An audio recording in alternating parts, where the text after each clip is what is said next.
Ano nga ba ang bentahe ng pagsakay sa isang kuliglig kumpara sa padyak na marami rin sa Maynila?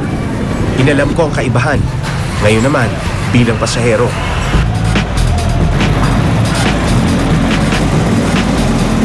Dito sa Moriones Tondo, madalas bumiyahe yung mga kuliglig dahil maraming nagtitinda rito, malapit sa Divisoria. Kaya ito, may sasakyan tayong kuliglig. Okay, tara.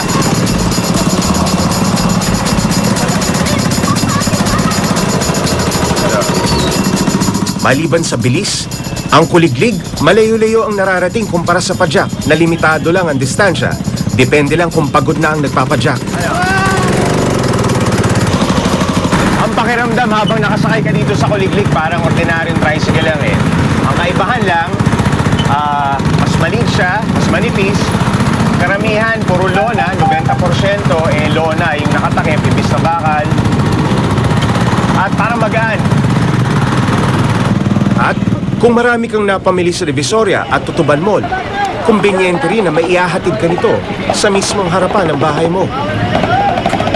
Siyempre, may diskarte rin sila kapag nagmamadali ka talaga.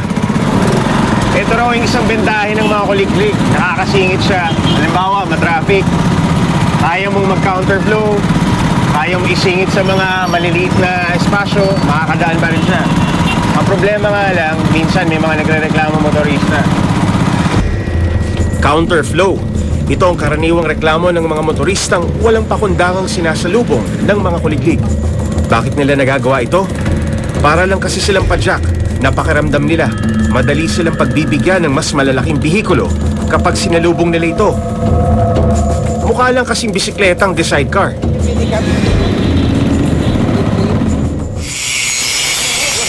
Si Mang Henry ay may 5 taon nang gumagawa ng kuliglig. Sa kabila ng may 500 kuliglig na binuo niya at tumatakbo ngayon sa kalsada, siya mismo tutol sa pagbiyahe ng mga ito. Pag tatanungin ka, halimbawa, ikaw ba pabor na wag na lang pabiyahin sa kanya yung kuliglig? Kung ako tatanungin, mas maganda matigil na lang.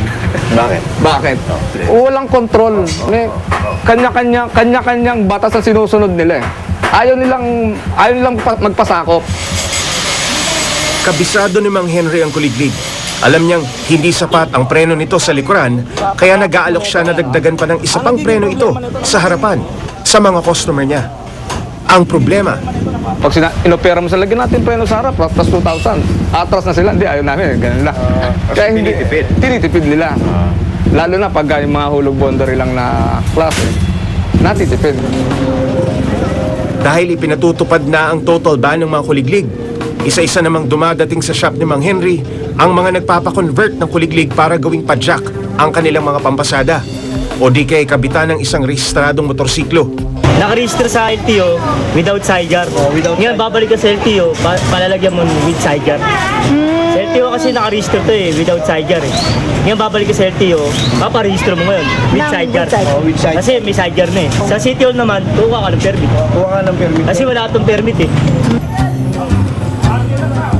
Bilang isang motorcycle driver, batid ko ang kahalagahan ng mga gamit pangkaligtasan. Sa kaunting panahon ng pagmamaneho ko ng kuliglig, napatunayan ko na kulang ito sa safety features. Ngunit kahit pa illegal na ang mga kuliglig, kahit pa delikado ito imaneho, wala namang mapagpilian ng ilan, kundi ipagpatuloy ang biyahe, mabuhay lamang.